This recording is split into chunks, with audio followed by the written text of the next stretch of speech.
शिवसेना पक्ष आणि धनुष्यबाण चिन्हासंदर्भात आज सर्वोच्च न्यायालयामध्ये सुनावणी होणार आहे। सरन्यायाधीश सूर्यकांत, जयमाला बागची आणि व्ही मोहना यांच्या खंडपीठासमोर ही सुनावणी होणार असल्याची माहिती मिळते आहे। सकाळी 11 नंतर सुनावणीला सुरुवात होणार असल्याची माहिती आहे।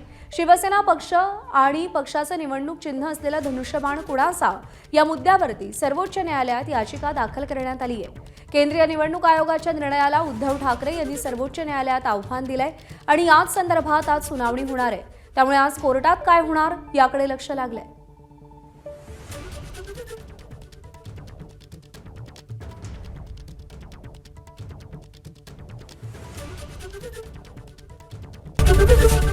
एबीपी माझा, उघडा डोळे बघा नीट।